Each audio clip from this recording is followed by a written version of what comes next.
cambio de los lectores. Ayer Gelona nos hizo ver una fotografía en su taller, una fotografía en la cual un niño desesperado mira un televisor, que es el protagonista fundamental de la fotografía.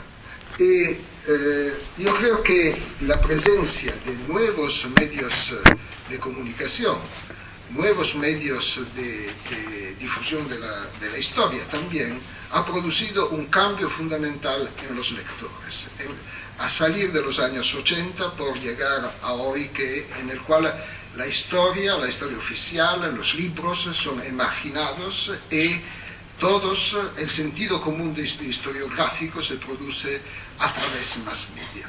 Y yo creo que esto es, ante todo, hoy como en los últimos 30 años, uno de los problemas fundamentales de la crisis de la historiografía, porque la televisión produce mucha, los diarios también producen mucha historiografía, mucha historiografía, pero con un espíritu completamente diferente de la historiografía oficial. En el sentido que, por hacer un ejemplo banal, hoy todo el mundo piensa que todo el mundo banal, no los científicos, piensan, por ejemplo, que es una buena definición. Hitler es como Stalin. Los historiadores, ¿qué hacen? Piensan que el papel de los historiadores es demostrar que Hitler es diferente de Stalin.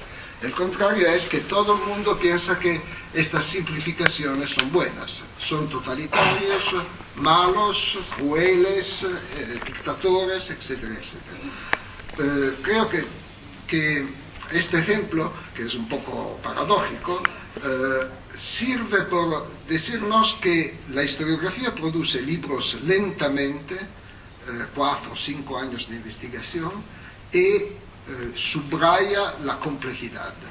La televisión da slogan: rapidez, simplificación.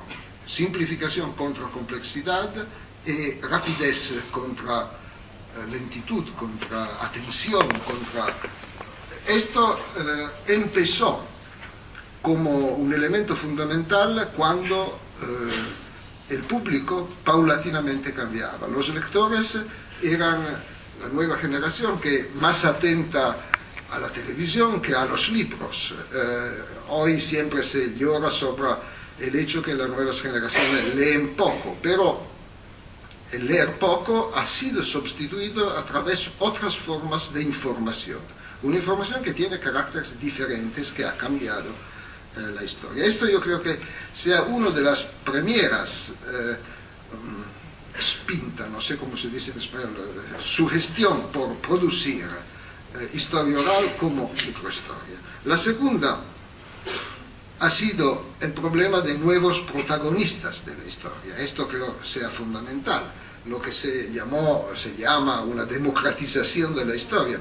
Los archivos son llenos de documentos también personales, pero de aristocráticos. Tenemos montones de archivos de familias nobles y ningún archivo de clases pobres, de proletarios, de campesinos. Los archivos campesinos, por cierto, son más pobres que los de los aristocráticos, pero tienen fotos, cartas de migración, cuentas, cosas así que los archivos no han preservado. Y el problema fundamental era, en general, de ver cómo documentar la participación a la historia de las clases emarginadas, se puede decir. También las mujeres, etc. Tercero, una idea que la historia oficial hacía cosas que no debía hacer, en el sentido que decía: las vidas personales no interesan, lo que interesa son los grandes acontecimientos. Y toda la historia, todos tenían y tienen la impresión que un libro sobre Napoleón es más importante de un libro sobre un poblado campesino, como tú como tú citabas antes. Yo creo que esto era un sentido común, bien que hoy también la relevancia de Napoleón parece más importante de la relevancia de nuestra vida, de todos los días, y probablemente, como buscaré de explicar, no es la verdad. Y al final, la otra cosa que hice nacer nuevas perspectivas historiográficas, como la historia oral o como la microhistoria, ha sido el autoritarismo de los historiadores, la retórica de los historiadores, es decir, los acontecimientos, aconteció así. Esto es, nosotros siempre hablamos de cátedra, se puede decir. Los antropólogos, después que fue publicado el diario de Malinowski, en el cual Malinowski decía, soy un truffatore, un engañador, engañé el público porque yo no creo verdaderamente que las islas Trobriand sean así, yo no creo verdaderamente que mis informadores digan la verdad, etc. Una autocrítica post-mortem que hice Malinowski ha puesto la antropología frente a una autocrítica general que ha sido una autocrítica del autoritarismo del antropólogo, que sin documentar imagina, interpreta los otros a través de sus impresiones, sin posibilidad de averiguación. Una nota sobre esto. Frederick Barth, otro antropólogo, visitó Bali 10 años después de Clifford Geertz y dijo, no encontré nada de lo que Geertz encontró en Bali. Puede ser que en 10 años todo ha cambiado, pero probablemente Geertz imaginaba de buscar leyes sociales que no existen, y nosotros no debemos buscar leyes sociales, debemos buscar las reglas que generan comportamientos, no leyes de comportamiento. Estos 4 elementos producieron en los años 80 una crisis general de la historiografía que la historiografía oficial buscó en todas las maneras de imaginar. Se hicieron departamentos de historia de las mujeres, departamentos de historia oral, departamentos de microhistoria, por decir, es una cosa importante pero lateral, no es central en la historiografía. Y hoy también en las academias el problema ha tenido esta solución. No se hace gender history, se deja personas en una esquina a hacer gender history y la historia continúa en su tradición, se puede decir. Yo creo que este problema debe ser ligado a un otro elemento fundamental que ha sido la crisis fundamental de la izquierda y la fin del sistema soviético, la fin del mundo bipolar. Este quinto elemento, yo creo que por la nacimiento de la historia oral y también de la microhistoria ha sido muy importante, porque nosotros teníamos la impresión que los partidos o los movimientos de izquierda eran particularmente rígidos en su lectura social. Imaginábamos, por ejemplo, que la clase obrera fuera de izquierda. Hoy la clase obrera en Italia vota por Berlusconi y no es automáticamente de izquierda. ¿Cuál es el problema por un historiador? Que no se puede utilizar clasificaciones, categorías tan simplificadas y tan automáticas, que también la creación de solidaridades sociales son problemas históricos centrales, no son automáticos. Y el positivismo, se puede decir, o lo estructural funcionalismo de la historiografía, pero también de la lectura sociológica de la sociedad en los años 70-80, empezó a fracasarse con el fracaso también del sistema bipolar. No son las mismas cosas, pero es la contemporaneidad de todos estos movimientos que ha producido una crisis fundamental de la historiografía. Esto es mi primer, no se dice párrafo en español, primer punto, se puede decir, de mi relación.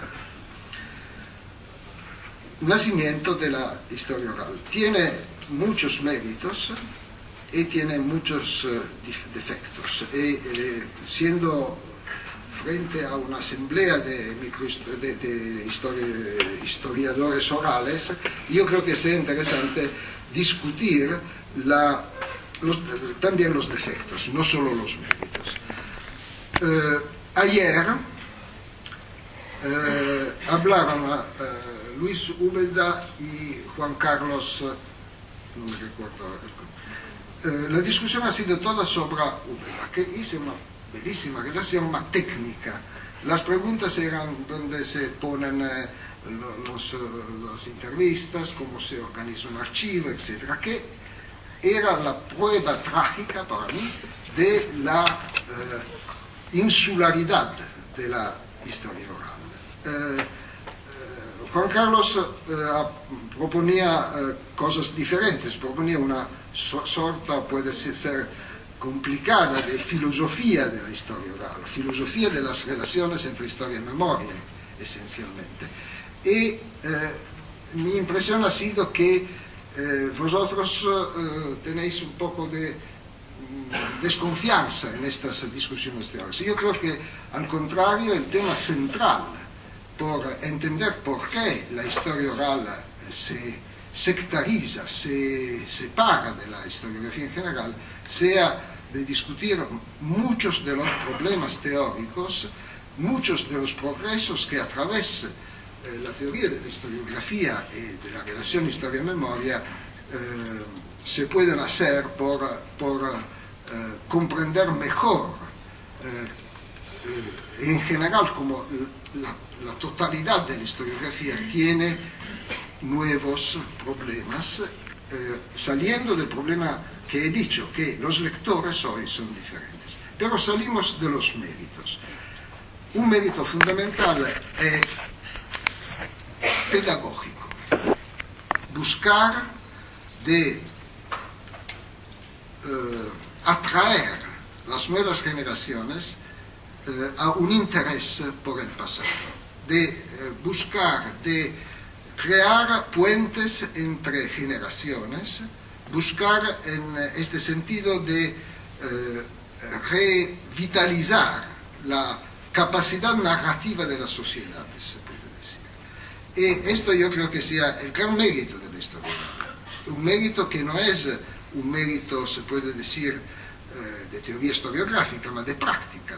La práctica de hablar entre generaciones, de interesar las nuevas generaciones al pasado. Esto creo que sea un problema muy importante, por cierto, porque en un mundo neoliberal, yo tengo siempre un fantasma frente de mí que es Berlusconi, por eso muchas cosas que digo no son para vosotros, no para Berlusconi, pero en Italia, por ejemplo, hay una tendencia a decir la historia es inútil, va desapareciendo de las universidades, los alumnos son menos, las cátedras son menos, en algunas facultades como economía ha desaparecido la historia económica como inútil. ¿Y por qué? Porque el mundo neoliberal dice, si no tenemos pasado, el futuro neoliberal es más libre, podemos hacer, no hay el control de la historia, no hay el control del pasado sobre nosotros. Y por eso, por ejemplo, se dice el fascismo es un fenómeno histórico que no interesa a ninguno, l'antifascismo es un fenómeno histórico que no me interesa a ninguno, es el pasado, hoy no es un problema, ¿por qué hablar de esto? Y esto se puede decir también es el tema también del Papa, de Ratzinger. Ratzinger en el 2000 ha escrito un maravilloso ensayo por el jubileo que se llama Historia y Memoria, que dice esencialmente el pasado es todo mierda. No utiliza estas palabras, pero dice el pasado es producido por pecadores. Todos son pecadores. también los papas, todos son pecadores. ¿Y por qué ocuparse del pasado? ¿Qué dice a nosotros el pasado? La tesis de Ratzinger en este documento es que la Iglesia siempre tiene razón, pero los hombres que componen la Iglesia son pecadores y quindi muchas veces no tienen razón. Es un poco contradictorio, pero es la posición fundamental de Ratzinger hoy como en el 2000 cuando así preparaba el jubileo. Ahora, yo creo que esto es un tema muy importante, reconstruir la importancia del pasado, como también control moral, control político sobre la sociedad de hoy. Y creo que esto sea uno de los importantes méritos pedagógicos de la historia oral. Hay un segundo mérito muy importante, que es que la historia se hace en dos, no lo hace el historiador en su solitud, trabajando en sus archivos, escribiendo sus libros, etc. Es un acto que puede ser colectivo, que puede considerar que lo que son protagonistas de la historia como lo que escriben la historia pueden hablar, deben hablar entre ellos y reconstruir el pasado como una actividad socializable, más socializable que los libros que no se leen, porque es necesario decir que un libro de historia lo leen. Cuando lo leen muchos, lo leen 300 personas, 400. Es un gran éxito editorial, 400 ejemplares. Al contrario, la tele habla a 10 millones de personas cada noche, cada día. Hay una diferencia fundamental. Los libros no se leen, se escriben en solitud y hablar con los protagonistas y con las nuevas generaciones, poner en contacto memoria e historia, yo creo que sea uno de los méritos importantes de la historia oral. Todo esto tiene muchos defectos también. Esto es mi tercer punto, los defectos. Un defecto fundamental, yo creo que la historia oral se puede hacer, es un defecto estructural, se puede hacer solo del presente, del contemporáneo, del reciente. Necesita protagonistas. Esto es un problema importante porque el pasado reciente muchas veces no explica el presente ni el futuro. Es la temporalidad de los acontecimientos muchas veces pregunta tiempos diferentes, 2 días o 5 siglos, por ejemplo. ¿Podemos explicar Berlusconi con los últimos 10 años, 20 años? No. Debemos explicar por qué la Italia así, y una de las explicaciones fundamentales es la contrarreforma. Y es muy difícil recuperar lo spessore, la dimensión, la intensidad de la profundidad del tiempo trabajando a través la contemporaneidad. Yo creo que esto es uno de los defectos estructurales, pero efectivamente importante, que necesita que la historia oral ponga sus relaciones también con otra documentación no contemporánea muchas veces, que ponga sus problemas en la temporalidad justa, en la temporalidad que la explicación necesita. Un otro defecto ligado a esto ha sido evidente ayer. Todos o la mayoría de los historiadores orales trabajan sobre la última o la penúltima tragedias, dictaduras, etc. Trabajar sobre dictaduras produce un efecto muy discutible, que es imaginar que hoy que no tenemos dictaduras, todo va bien. Tiene un efecto, como se puede decir, apologético de hoy. La dictadura como un elemento traumático que hoy è pasado y que estudiarlo produce como efecto de imaginar que la moral producida de la análisis de la dictadura produce una hostilidad a la dictadura hoy. No es verdad hoy especialmente. Hoy que la democracia ha perdido el fascino que tenía en pasado. Esto yo creo que sea muy importante. Yo trabajo mucho en el Magreb. Y en el Magreb, cuando se dice la Europa es democrática, vosotros no, los magrebíes dicen, la Europa no tiene desarrollo. Nosotros somos interesados a Chávez o a la China, a ejemplos de autoritarismo, puede ser, con desarrollo. Nuestro problema es el desarrollo, no es la democracia, no es fundamental. Hasta el tiempo que la democracia producía desarrollo, era un buen modelo por el mundo. Hoy yo creo que sea muy importante examinar ¿cómo se puede decir? Impallidimento, esta pérdida de fascino de la democracia.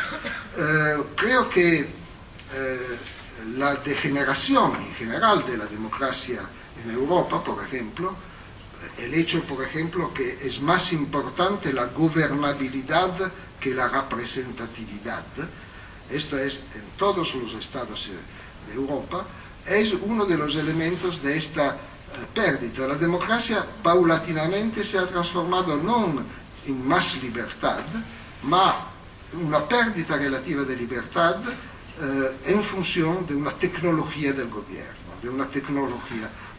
Yo creo que este problema sea muy, muy importante, que no se pueda estudiar dictaduras sin considerar también transformaciones actuales que nosotros debemos ser neutrales, se puede decir, en el sentido que debemos ver también que hoy tiene sus defectos como diferentes, como el pasado, defectos menos visibles, más dulces puede ser, pero el problema de este juego entre trauma del pasado y felicidad de hoy es una perspectiva peligrosa. Tercero defecto es la confusión de historia y memoria. Ayer Laura nos ha sugerido como tema central la discusión sobre este problema. Historia y memoria. ¿Qué es la historia? La historia es una característica, tiene una característica fundamental, que es el control de las emociones. Es brutal decirlo así, pero muchas veces nosotros nos acercamos a la historia oral como si por un aspecto emotivo. También yo, que me ocupo del siglo XVII, me acerco al siglo XVII por causas emotivas. Pero nuestro problema es de producir un control de estas emociones por poderla examinar y transmitir. Al contrario, yo puedo citar Benjamin, que dice una cosa muy, muy importante. Dice, la historia ha sido por mucho tiempo narración. Hoy la historia se ha transformado no es Benjamin, es mi lectura de Benjamin. La historia ha sido narración por mucho tiempo. Hoy la historia se transforma paulatinamente en colección de narraciones. Esto es una diferencia fundamental. No es un caso que nosotros somos muy emocionados por actos judiciarios, actos de inquisición, actos criminales, biografías, cuentos de vidas, etc. Yo creo que este problema es un problema fundamental. Paulatinamente nos transformamos de constructores de narraciones en coleccionistas de narraciones. Los historiadores han perdido la capacidad de manejar el material porque el material es el más hermoso, más fascinante de nuestra capacidad de dominarlo, de controlarlo, de transmitirlo, de elaborarlo, de leerlo. proponemos una lectura emocional muchas veces. Yo creo que esto es verdaderamente peligroso, porque las lecturas emocionales son lecturas ambiguas. Ayer hice una intervención sobre este problema. Cuando nosotros conducimos los jóvenes a Auschwitz, los jóvenes tienen 3 reacciones frente a montañas de cadáveres con bulldozer que le traen. Tres emociones diferentes. Una emoción es el sadismo, el interés morboso por los cadáveres. El segundo es la protección. Hubo una polémica en Italia injusta con los jóvenes que reían frente a las fotos de Auschwitz. Y reír, dice Freud, es una de las reacciones protectivas posibles frente a los choques. El tercero es la comprensión, pero no es única. La emoción es una emoción que envía imágenes ambiguas y diferentes. Y yo creo que sea fundamental de la parte de los historiadores, al contrario, buscar una transmisión, una comunicación controlada en sentido bueno, decir lo que quieren decir. Esto es muy importante. Yo pienso siempre a la Inmaculada Concepción, confieso, porque la Inmaculada Concepción es la devoción más difundida en el catolicismo y la minoría de los católicos saben que es la Inmaculada Concepción. Todos creen que sea la concepción de Jesús. No, como pocos saben, la Inmaculada Concepción es que Joaquín y Ana tuvieron una relación sexual normal que por milagro no ha transmitido el pecado original a la Virgen. Pero los católicos son todos devotos a la Inmaculada Concepción, Fátima, Lourdes son inmaculadas y no saben qué es. Y la Inmaculada Concepción, ¿qué quiere transmitir? Un mensaje importante por las mujeres. Vírgenes y madres al mismo tiempo. Un milagro esto es. Ahora, yo creo que estos son dos elementos importantes de la transmisión ambigua, de la transmisión que produce algo de no controlado. Es la gran utilización que hace la Iglesia de los símbolos. Y yo creo que esto es muy importante también para nosotros. Nosotros muchas veces buscamos de producir emociones que no controlamos y que pueden producir desastres. El joven judío argentino que Laura recordaba ayer, nazi, es un joven normal, porque frente a la obsesión de la Shoah, muchos jóvenes judíos se hacen nazis. Es casi inevitable por un conflicto de generaciones. Yo también encontré en Londres un joven israelí que tenía todas las banderas nazis en su cuarto.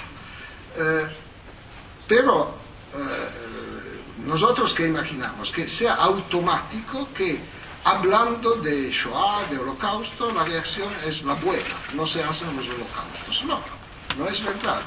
Puede producir una consuetudine con el masacre, una indiferencia y también un interés. La pregunta sobre la Shoah puede ser ¿por qué no? ¿Por qué debemos ser tan buenos con los judíos que son tan ¿cómo se puede decir? Aburridos, noiosi, no sé cómo se dice en español, locosos, etc. Ahora, yo creo que uno de los riesgos fuertes de la historia oral sea de coleccionar narraciones imaginando lectores capaces de un control automático. Muchas veces nosotros o vosotros parláis de los adolescentes, pero los adolescentes son muchísimos, diferentes. Nuestro problema hoy es exactamente ser frente a la diferencia y buscar comunicaciones con diferentes, no diferentes, ma con diferentes. En este sentido es necesario una comunicación con mucho control. Cuarto elemento, creo, importante, en este no soy de acuerdo con algunas contestaciones que ha dado Laura Benadiba ayer sobre objetividad. Arnaldo Momigliano, un gran historiador antiguo no como muerto, pero de antigüedad, subrayó que nuestro trabajo es trabajar sobre la verdad. Los historiadores trabajan sobre la verdad. Ahora, la verdad no puede que ser objetiva, pero cosa es la verdad sobre la cual nosotros trabajamos? Cosa es la verdad? La verdad puede ser subjetiva en un sentido, en el sentido que los hombres tienen límites y trabajan sobre la verdad, sobre aspectos de la verdad. La realidad es siempre más rica de la posibilidad de los hombres de conocerla integralmente. Porque cada año parecen en España, en el mundo, 100 libros sobre Carlos V. ¿Por qué 99 son locos y uno es bueno? No, porque cada libro busca de acercarse a la inexhaurible posibilidad de entender Carlos V.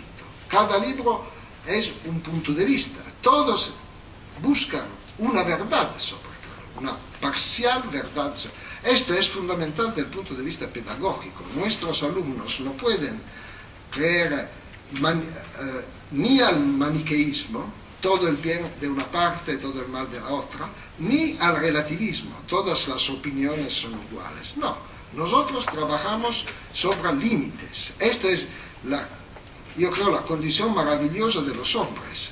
Nosotros trabajamos al infinito sobre la verdad y no definitivamente sobre la verdad. Do un ejemplo talmúdico, si me permite. En la religión judía no se puede decir que Dios existe, porque Dios es un Dios muy nervioso y dice: vosotros existéis, ma ¿cómo pueden los hombres entender la existencia de Dios? Es una cosa incomprensible. Pero este Dios que no se puede decir que existe, de él se puede decir solo el nada, en soft. Este Dios que no se puede decir que existe implica que toda la vida debe ser dedicada a estudiar Dios. Ahora, es el mismo trabajo de los historiadores. La realidad es infinita, no se puede resolver, pero nosotros trabajamos al infinito sobre este problema, buscando de acercarnos al infinito en dirección de la realidad. Es la verdad, es objetivo esto, no es subjetivo, ma tiene la subjetividad de los límites de los hombres. Yo espero que esto sea claro, porque los peligros más graves hoy son creer que todo el bien está de una parte, que no sé, puedo decir que Berlusconi es todo el mal y Veltroni es todo el bien. No, son desastres los dos, naturalmente, pero el maniqueísmo es un riesgo terrible. Y también el relativismo, decir, bien, Berlusconi tiene méritos y también Veltroni, no sé, daría las elecciones. Estas dos alternativas son las más peligrosas e implican la objetividad, el trabajo sobre la verdad de los historiadores y el control de las emociones. Puede ser que he dicho casi todo lo que quería decir. Traigo solo 3 morales. La primera moral es esta. Yo creo que es fundamental desectarizar la historia oral, hacer de la historia oral algo que sea en contacto con la historia, hacer de los documentos orales algo que sea en contacto con los otros documentos, con la otra documentación. Ayer pensé por ejemplo, que todas las entrevistas que se hacen son inmóviles, se hacen una vez. ¿Por qué no se puede continuarlas, hacerle muchas a la misma persona, especialmente, esto es triste decirlo, cuando se muere un testimonio, buscar toda la documentación que dejó detrás de sí, fotografías o cartas o libros de cuentas o todo lo que ha dejado? Esto yo creo que sería muy importante, buscar una dinamización de nuestra documentación sobre una persona específica. Creo que esto implica una mayor complejidad que trabajar exclusivamente sobre una entrevista. Nosotros no somos hasta hoy capaces. Ayer participé al taller de Genona sobre la fotografía. Yo creo que, por ejemplo, nosotros somos en gran retraso sobre el problema de la lectura de las imágenes, y las nuevas generaciones son más capaces que nosotros muchas veces de leer imágenes, son más habituados. Yo pero la fotografía envía mensajes ambiguos y la lectura de la fotografía es muy difícil. Es uno de los documentos más deperibles. Muchas fotografías que yo tengo en mi casa hoy para mí son ilisibles. No sé quién son las personas, los lugares, la fecha. Se pierden más rápidamente que las entrevistas. Y, por cierto, nosotros frente a fotografías probamos emociones, nos dicen algo, ¿ma qué nos dicen? Esto es uno de los problemas fundamentales porque hay montones de documentos fílmicos, fotográficos, documentarísticos que son fundamentales, mas son perdidos. Esto es natural, pero la segunda consideración es que los documentos son falsos. Cuando un archivo se quema, es mejor, yo creo, porque elimina la ilusión que los documentos son la totalidad. Cuando mis alumnos van al archivo y dicen, profesor, no encontré nada, ningún documento sobre lo que él quiere que yo estudie. Yo digo, perfecto, tú puedes empezar tu trabajo. Porque el pasado no son los documentos que dejan. Imaginéis los documentos que dejamos detrás nosotros. Los documentos, no, Laura deja muchos documentos detrás de sí, los documentos de cada uno de nosotros. ¿Qué son? Son los votos que tenemos a la escuela, la fecha de nacimiento, el contrato de matrimonio, si hay un contrato, o algo de notarial, pocas cartas, porque en general ahora con mail le cancelamos, y nada, somos nosotros estos. No, no somos nosotros, son una parcialidad total de nuestra biografía, son tracce, son signos, son elementos, ma elementos muy distorcentes, porque la mayoría de los documentos, puede ser la totalidad de los documentos, es producida de actos, de acciones. Y nosotros no somos acciones, somos por el 90% de agua, pero también de indecisión. El 10% de decisiones, de actos, esto yo creo que sea muy importante. Digo esto porque los historiadores son tanto más inteligentes cuanto menos tienen documentos. Son más inteligentes los prehistorólogos que trabajan sobre huesos, trocitos de madera, porque deben utilizar mucha cabeza. Después, los antiquistas tienen pocos documentos y mucha cabeza. Los medievistas, ya más documentos y un poco menos de cabeza. Hasta los contemporaneistas, que son de una estupidez total porque hay demasiados documentos. Yo creo que ¿por qué? Porque la historia se hace no sobre los problemas que los documentos sugieren, mas sobre las preguntas. Y ahora la tercera conclusión es esta. podemos dar una definición de historia.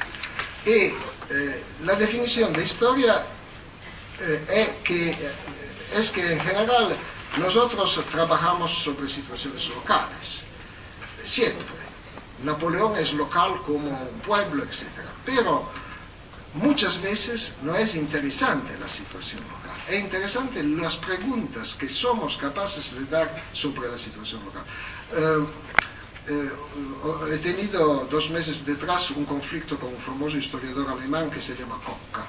Koka decía, la microhistoria es una estupidez porque se ocupa de micro, de cositas, y yo me ocupo de la clase obrera alemana. Esto es una cosa grande. Allora io le pregunté, ma un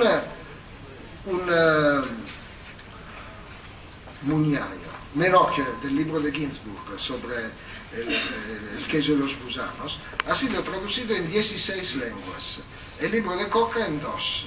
Allora, ¿por qué 16 países o hablantes 16 lenguas son interesados a un pequeño hombre de un pequeño pueblito italiano al final del siglo XVI y solo algunos alemanes y algunos ingleses son interesados a la clase obrera alemana del siglo XVIII? ¿Por qué esta diferencia? Por un motivo fundamental, que en la historia el fundamental son las preguntas, no la contestación. La historia pone, esta es una definición que yo creo importante, la historia pone preguntas generales y siempre debe dar respuestas, contestaciones locales. El general es la pregunta, no podemos comparar conclusiones, podemos comparar preguntas por dar contestaciones diferentes. Un ejemplo paradójico, el complejo de Edipo. Todos vosotros tenéis el complejo de Edipo. Esto es yo también.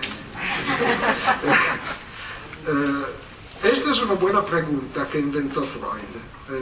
Es una buena pregunta.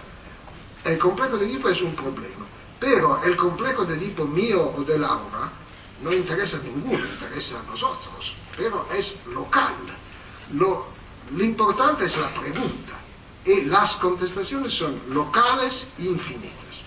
Nosotros no somos interesados ni a la dictadura en Argentina, sino por motivos Pero si hacemos a las dictaduras argentinas preguntas interesantes, somos interesados. Si hablamos decimos, tenemos problemas aquí, nosotros también, nos interesa.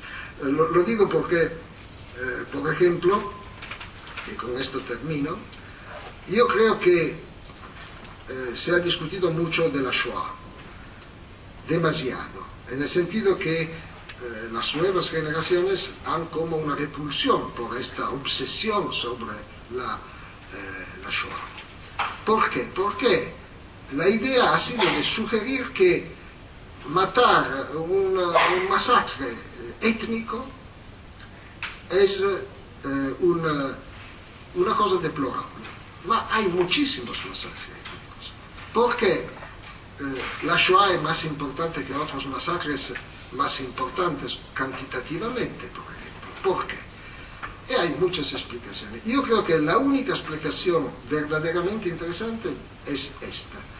¿Por qué la Alemania, que ha producido la cultura del mundo en el siglo XIX, en el siglo XVIII, XIX, XX, la Alemania en el cual la inteligencia más grande ha sido desarrollada y ha sido la maestra de todo el mundo, ha producido una cosa horrible. Esto es la demostración de qué? Del hecho que el cerebro de los hombres es débil frente a la malvagidad, al horror que tenemos dentro de nosotros. Y por eso yo creo que la Shoah sea un buen ejemplo. Ma por esa pregunta, no en sí, porque si no todos los masacres y discutir de todos los masacres produce el aplastamento. De masacres hay tanto y al final no somos interesados en los masacres. Con esto termino.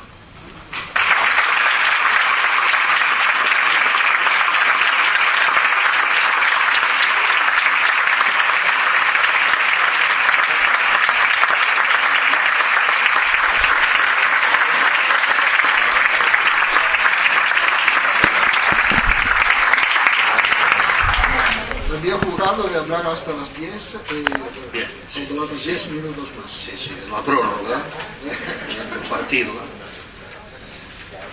Bueno, después de escuchar, pensar y analizar esa interesante intervención, pues ahora esperamos que vosotros, cualquiera de vosotros, pues empiece el turno, y si no, empezaremos desde aquí arriba. Pero ya veo palabras pedidas, una y alguna otra más por aquí de momento. ¿Sí? Gracias. La palabra. Bien.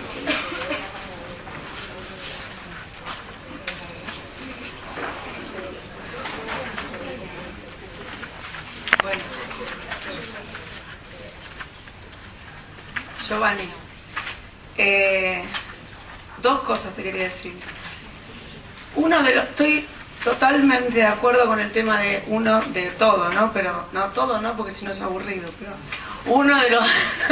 uno de los defectos que tiene trabajar con adolescentes, los temas, por ejemplo, en el caso que vos aludiste específicamente, el tema de la dictadura, es que crean que ahora todo es felicidad, ¿no es cierto? Pero lo que yo veo a lo largo de estos 15 años trabajando, no solamente ese tema, ayer mostré eso, pero es justamente todo lo contrario. Lo que yo veo es que los adolescentes ven, cuando están trabajando con ese pasado, ¿sí?, a partir de los testimonios, ven que muchas características o consecuencias de ese pasado la están viviendo ellos hoy en el presente. Digamos que puede pasar esto si uno no... por eso para mí es muy importante lo que dijiste antes, lo de la sectarización, lo de pensar que la historia oral es más que lo que es, ¿sí? La historia oral es una metodología, y creo que debe enfrentarse a otras fuentes, y que no puede haber una materia que se llame historia oral, digamos. Pero creo que justamente una de las características más positivas que tiene es lo contrario a lo que vos decís. Es reconocer en el presente que ellos están viviendo, que lo que esa persona está contando forma parte de su mismo proceso histórico. Por otro lado, en el tema de la objetividad y la subjetividad, o sea, yo no estoy de acuerdo, ni siquiera lo planteo el tema del relativismo. Lo que veo cuando vos estás explicando esto es que la objetividad está más en la búsqueda de la verdad que en lo que se logra. No sé si me explico. O sea, la objetividad tiene que existir, pero vos mismo cuando estás hablando estás explicando que en el camino de esa búsqueda que tiene que hacer el historiador, pero al final no existe. Esto es lo que a lo mejor yo me planteaba. En el trabajo tiene que estar, o sea, lo que planteaba ayer. O sea, esto es.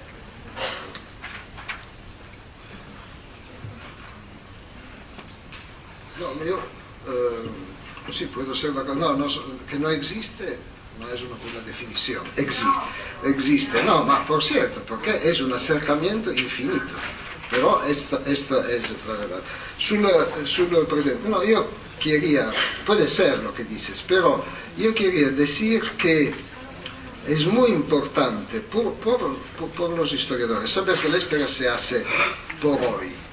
No es interesante la historia como facto anticuario, se puede decir. Es una cosa que se hace por hoy, por las personas que viven hoy, y tiene un papel político importante. Ahora, yo creo que sea muy importante ponerse el problema. Yo no tengo soluciones, es vuestro papel más que el mío. Ponerse el problema del hoy, en el sentido de que sirve esto por hoy. Ahora, muchas veces es importante buscar las raíces de cosas que no marchan hoy. El fundamental en el trabajo del historiador es una forma efectiva de relativismo, que es de decir que todas las sociedades son bastante terribles, la de hoy como las del pasado. Y en un sentido, muchas veces es importante decir, el mal de la sociedad del pasado è meno de lo que siembra, e il mal de la sociedad de hoy è más de lo que siembra. Esto es el problema, porque uno de los papeles de los historiadores es, ¿cómo se puede decir?, leer el mundo de afuera. Y nosotros muchas veces podemos pensar solo lo que podemos pensar. El esfuerzo de los historiadores es de pensar también lo que no podemos pensar, que es la primera vez que leemos. Es por eso que una de las cosas que hacen los microhistoriadores es de estudiar las cosas que tienen algo de inexplicable, por explicarlo, porque el explicable es siempre explicable. El problema es, hay algo que tiene es embarazoso para nosotros. ¿Qué hacemos con este? Esto es en general el tema, el problema. Y haciendo atención que este gusto un poco macabro de la historia oral de ocuparse siempre de cosas dramáticas puede ser un problema, no siempre, y que puede ser también útil estudiar el pasado en su felicidad, los aspectos de felicidad del pasado. Hago un ejemplo, por ejemplo.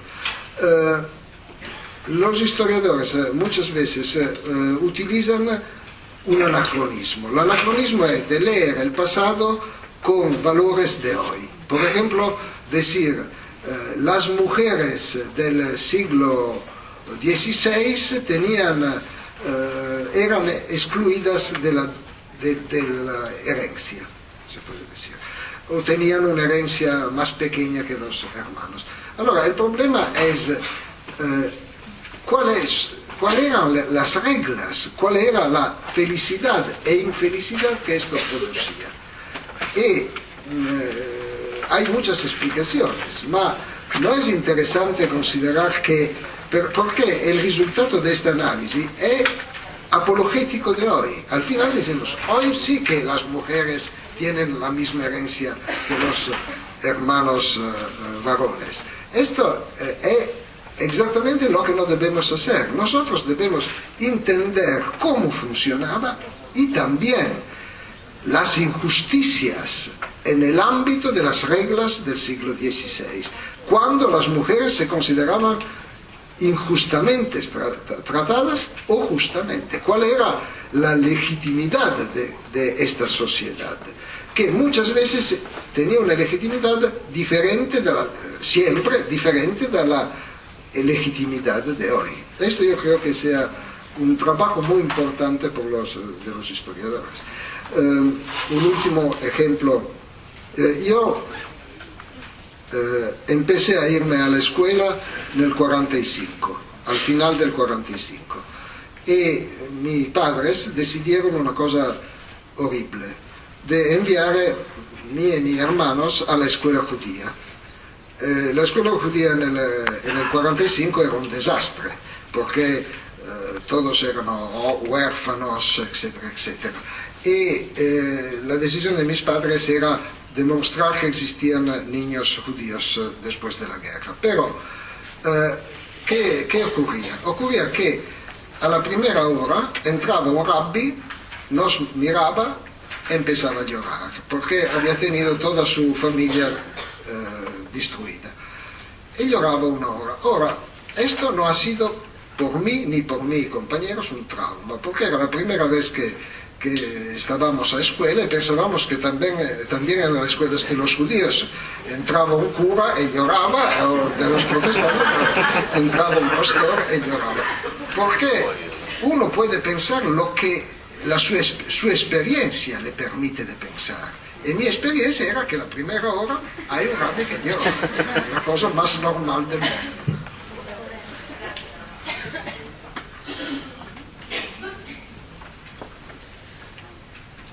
¿Alguien más quiere intervenir? Sí, no.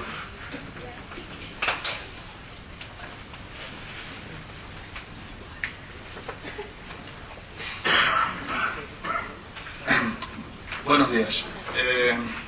Yo estoy totalmente de acuerdo con el concepto de objetividad que ha planteado el profesor Giovanni. Es decir, ayer ya intervino y lo pensaba. Yo creo que decir que la objetividad no existe hace inútil nuestro trabajo. Si todas las afirmaciones son igualmente válidas, tan válida es afirmar que los campos de concentración no existieron como que los campos de concentración existieron. Por tanto, no tendría ningún sentido nuestra labor. Yo creo que lo que sí que hay es mayor o menor objetividad. Y seguramente lo que nosotros hacemos, como dice el doctor Giovanni, es una aproximación continuada hacia esa objetividad que queda evidentemente en el infinito. Pero al menos un cierto grado de objetividad sí debe tener nuestro trabajo, y creo que podemos llegar incluso a ponernos de acuerdo en ese grado, en esa cierta objetividad. Después podremos discutir si mi trabajo es más o menos objetivo. Eso era mi opinión por un lado. Bueno, ya está, no.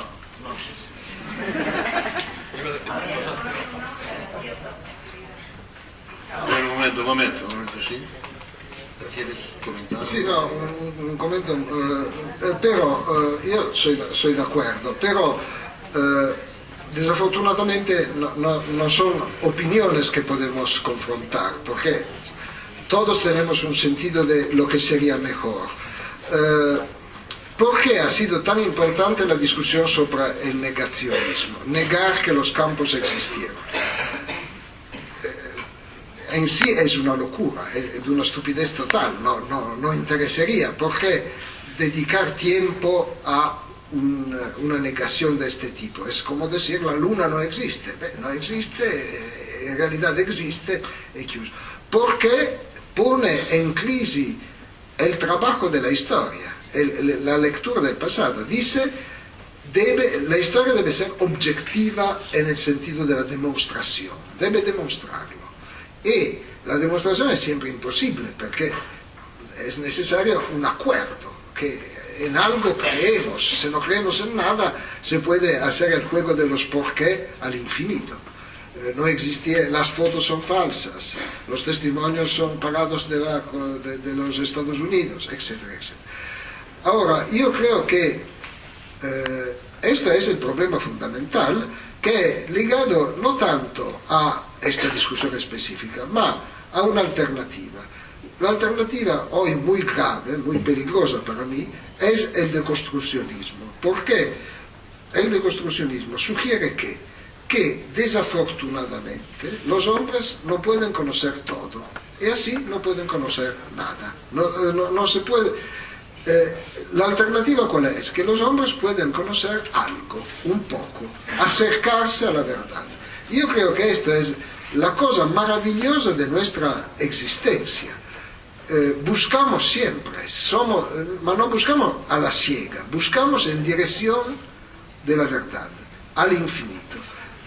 Reconocer nuestros límites y no nuestra omnipotencia, es decir, contra lo que dicen, si el hombre no es omnipotente, es impotente. Yo creo que es el problema fundamental de la cultura de hoy.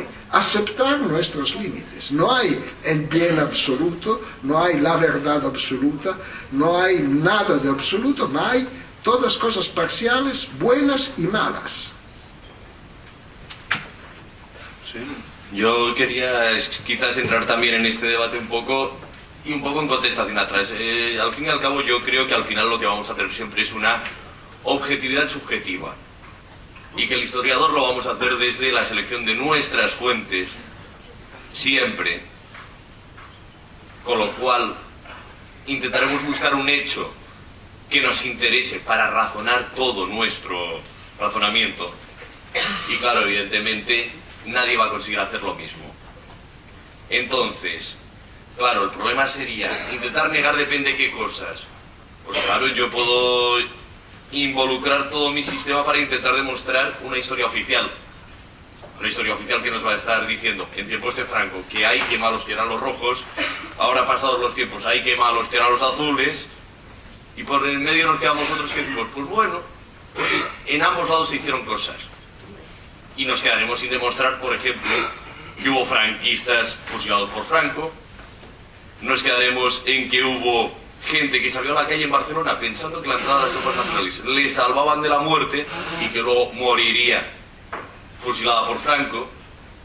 y nos quedaremos en cosas que difícilmente vamos a poder saber explicar. ¿Por qué? Porque quizás ya estamos tan afectados por una historia oficial que cambia de bando inmediatamente, y los de en medio nunca llegaremos a aportar esto. Pero la clave estará ahí siempre en que sepamos seleccionar muy bien el hecho que queremos explicar, la fuente que vayamos a utilizar y desde ello desplegar nuestro discurso.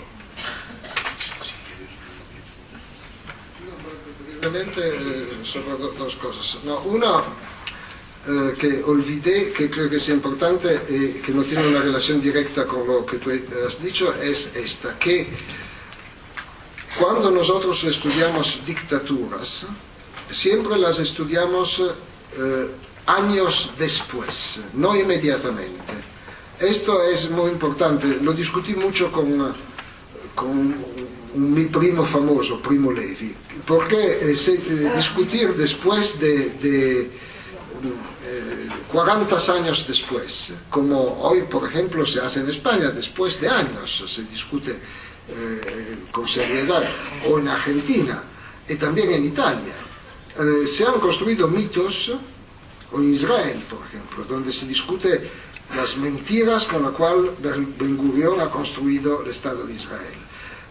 Hoy se discuten estas cosas. Ahora, discutir inmediatamente, discutir 40 años después, es muy importante discutir esto, qué efecto tiene una discusión póstuma, se puede decir, en contextos diferentes, con generaciones que no participaron o después de la construcción de mitos que paulatinamente se hacen rígidos y después se destruyen de cualquier manera. Es uno de los problemas creo importantes que merece discutir cuando se hace historia oral de las dictaduras. Pero no estoy de acuerdo contigo sobre una cosa fundamental. ¿Por qué llamarla objetividad subjetiva? Yo prefiero objetividad limitada, en el sentido que es necesario subrayar la limitación. Y segundo, hay cosas que son muy chocantes en la dictadura de Franco, muy chocantes. Por ejemplo, se dice que mató 400.000 españoles después de la fin de la guerra civil. Ahora, esto es una cosa muy difícil de aceptar, no tanto por la cantidad, cuanto por el hecho que la guerra civil era terminada. Es diferente la situación de guerra como la situación de posguerra. Ahora, en este sentido, hay cosas evidentes que efectivamente aparecen a la discusión solo después, pero que no deben jamás implicar relativismo. La República y el franquismo tenían sus... desafortunadamente en Italia, por ejemplo, la idea revisionista fundamental que también la izquierda ha construido ha sido no tanto que el fascismo era bueno, ma que también el antifascismo era malo, dos malos. Esta es la idea del pasado mierda, se puede definir, que es muy peligrosa porque es relativista. Nosotros debemos elegir el bien y el mal. Por finir, los grandes países del occidente han construido su mitología nacional sobre guerras civiles. Los Estados Unidos han hecho la idea de la guerra interna del bien contra el mal, la guerra de secesión. La Revolución Francesa, la Revolución Inglesa, era una guerra interior. El bien interno ha vencido el mal interno. Otros países han pensado que el mal estaba afuera. La Italia, por ejemplo. Nosotros hicimos el Risorgimento como guerra contra el Papa. No podemos decirlo, es mal polido, no se hace. Ahora decimos que es la guerra contra la Austria. Esto no es un buen mito, porque en realidad el Risorgimento ha sido la destrucción del poder temporal de los papas, que no es poco. Ahora,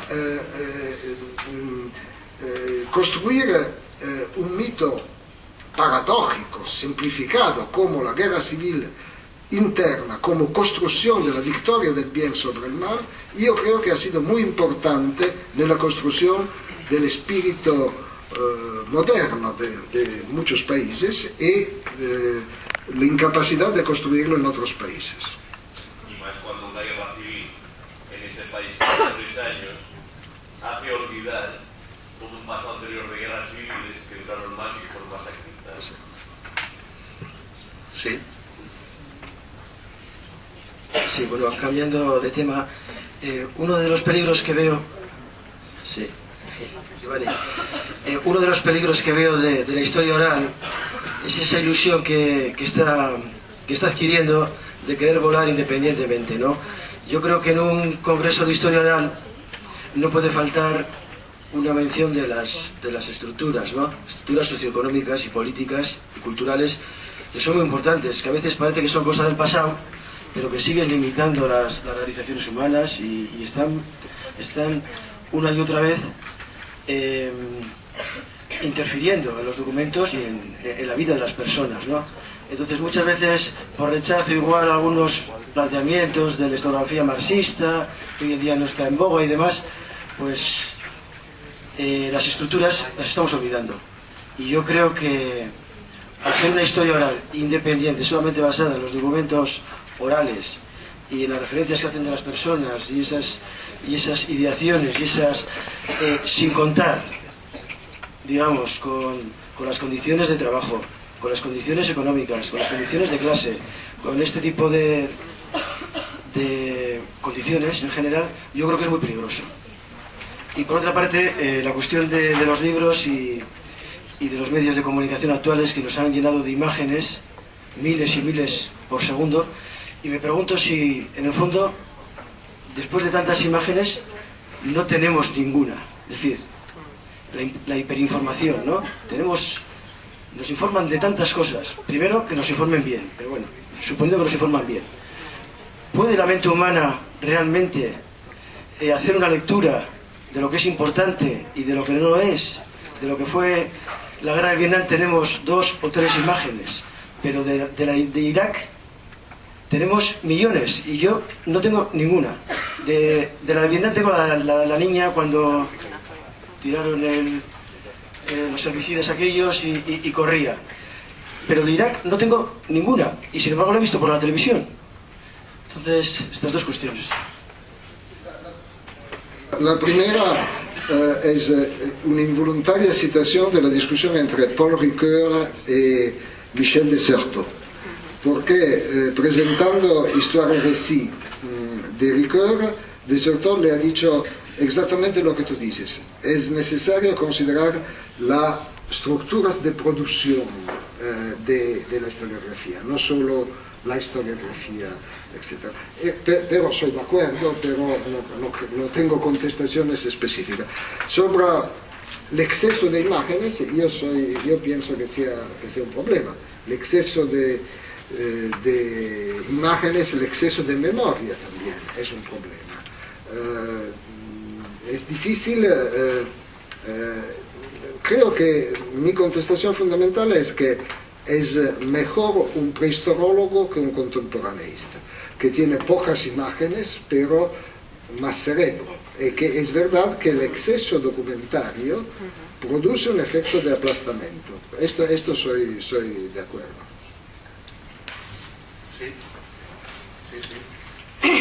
Sí, yo quería plantear un tema referido a lo que hablabais de la búsqueda de la objetividad, que creo que es un elemento muy importante a tener en cuenta, sobre todo, bueno, para todos los historiadores, por supuesto, pero para los que estamos trabajando en proyectos de historia oral en el aula, con los alumnos, nos encontramos con que en este momento, afortunadamente, están aflorando muchos proyectos de recuperación de la memoria democrática y están siendo muy presentes en la sociedad, pues todos los horrores de la etapa franquista, cómo vivía la gente, etcétera.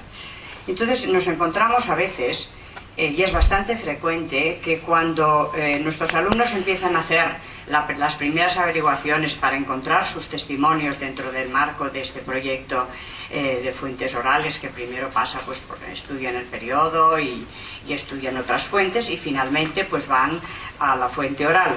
Nos encontramos con que los alumnos nos dicen que el testimonio que ellos habían buscado, el de sus abuelos, el de personas cercanas, no vale. Digo, bueno, ¿qué quieres decir que no vale? O es que mi abuelo no le ha pasado nada, mi abuelo vivía normal. Y entonces, bueno, esto pueden querer decir, y inmediatamente el alumno lo identifica con que no es un testimonio bueno para el proyecto, porque no explica horrores del franquismo. Entonces, claro, aquí pueden pasar dos cosas. Una, que fuera una persona que realmente convivió con el franquismo perfectamente. No hay que olvidar que el franquismo duró 40 años y Franco murió en la cama. Y otra puede ser que el alumno no identifique, considere como normal aquello que le dice su testimonio, porque hay que pasar a la siguiente fase, y es ayudarle a identificar en que aquello que consideraba normal aquella persona era vivir en una sociedad no democrática, y que si era normal era porque había renunciado a lo que era todos los derechos que puede tener un ciudadano en una sociedad democrática.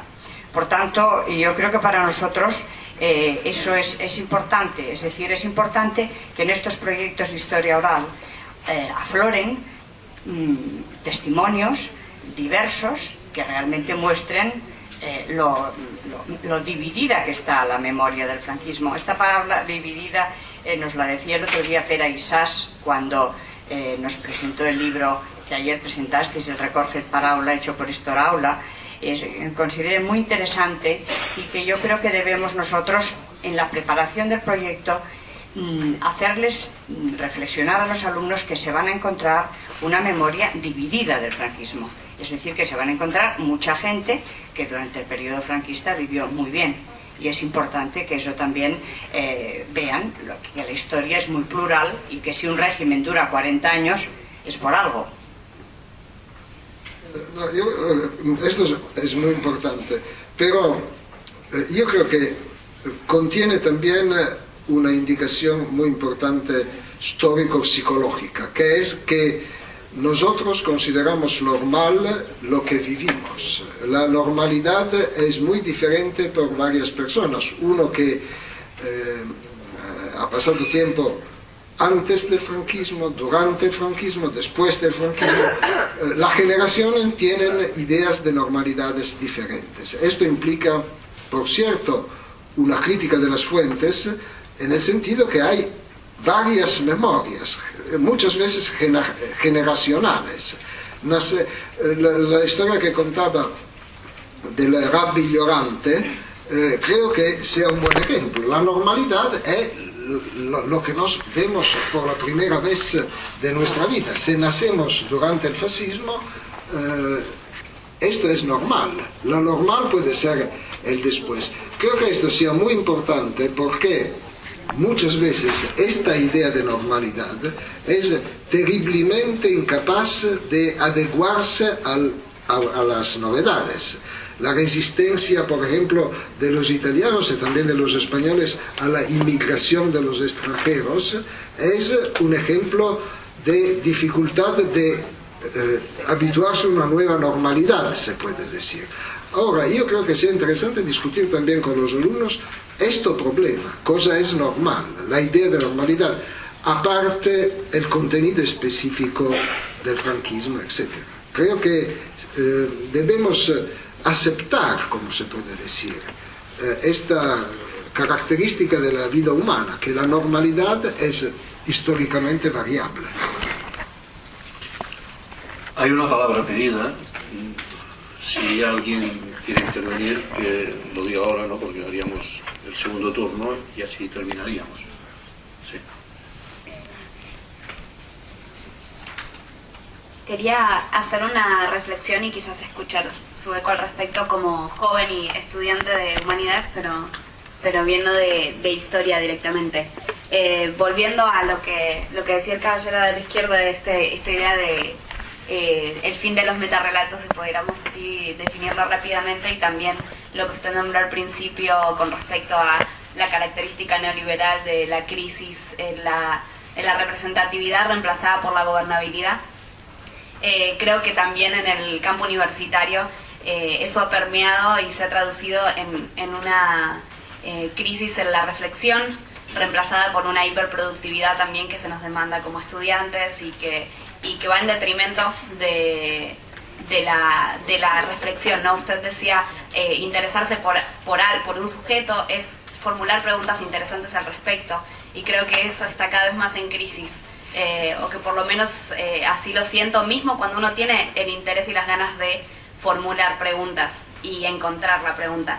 En ese sentido quería recalcar como valor pedagógico que yo rescato de la historia oral, que no solamente la historia oral compromete porque nos hace ver a la historia como propia, pero sino que también nos obliga a ir a contratiempo con respecto a esa hiperproductividad, como diríamos en Argentina, frenar la pelota y reflexionar al respecto, y nos obliga a tomar otra clave, y eso puede influir no solamente en la historia oral como metodología, sino en la historia oral como práctica aplicada luego al análisis de otros documentos históricos, por ejemplo, o al análisis de la realidad desde otras disciplinas también, como sociología, que es mi caso. Bueno, eso. Soy de acuerdo, ma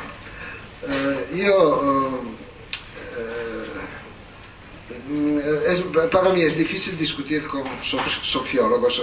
John Moore, le pregunté una vez, John Moore, un gran etnohistórico muerto, ma que se ocupaba de Perú, le dije, ¿y los sociólogos? Él me dijo, no somos ni hermanos ni colegas. Yo soy tu hermano, ma no colega, y creo que pone un problema muy importante. La relación entre ciencias sociales no son homogéneas, ponen problemas diferentes y mi convicción es que la interdisciplinaridad es un poco afuera de tus observaciones. La interdisciplinaridad no es aplicar sociología a la historia, ma crear sociología da parte de los historiadores y viceversa. Yo creo que hay un problema de pasividad muchas veces que nosotros tenemos con las clasificaciones de los sociólogos, nosotros históricos. Por ejemplo, cuando hablamos de burguesía o de clase obrera, uno de los problemas que tienen los históricos es no aceptar clasificaciones tan simplistas. La clase obrera es más compleja de una definición. Allora, por ejemplo, los sociólogos han estudiado la movilidad social como el sueño de los obreros de hacerse empleados, de los campesinos de hacerse obreros, los obreros de hacerse empleados, los empleados dirigentes, etc. Yo siempre pensé que los sueños son diferentes, que el mendigo quiere decir el rey de los mendigos, no obrero, etcétera, etcétera. Que hay muchas clasificaciones simplistas. Ahora, creo que sería muy interesante una relación entre ciencias sociales sobre esto. Esto sería muy útil también por las nuevas generaciones, que uno de los defectos, por relacionarla a tu pregunta, a tus observaciones, uno de los defectos de la estructura académica es la separación entre esas ciencias humanas. Los sociólogos son sociólogos, los históricos son históricos. Después, los microhistóricos son microhistóricos, los historiadores orales son historiadores orales, los modernistas son modernistas, los prehistorólogos son prehistorólogos. La hipersectorialización que se ha producido esta mare de ignorancia, se puede decir. Y yo pienso que afortunadamente las nuevas generaciones comen, y frente a situaciones en las cuales comer es más difícil, creo que tendremos una reacción también cultural. Bien, parece que no hay nada más para preguntar. Con todo hay preguntas que puede que queden en el aire, ¿no? Pero creo que tanto la disertación como luego el diálogo pues ha sido suficientemente claro para hacernos una idea de retos hacia donde podemos ir, ¿no? Caminos que conduzcan a una finalidad, al estudio del hombre, de la mujer, de la persona, en definitiva. Bien, ahora mi compañero dirá alguna observación logística. Solo olvidé de decir una cosa, que es esta, que era posible hacerme preguntas en catalán, olvidé de decir. Muy bien, te lo agradecemos, sí. Hola, buen día.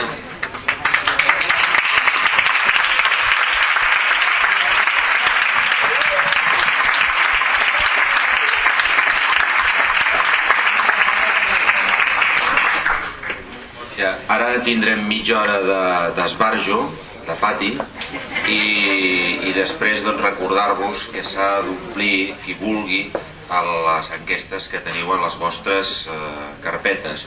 I ens interessa molt, sobretot, les observacions. Ahora vamos a hacer media hora de patio y luego, pues, volveremos aquí.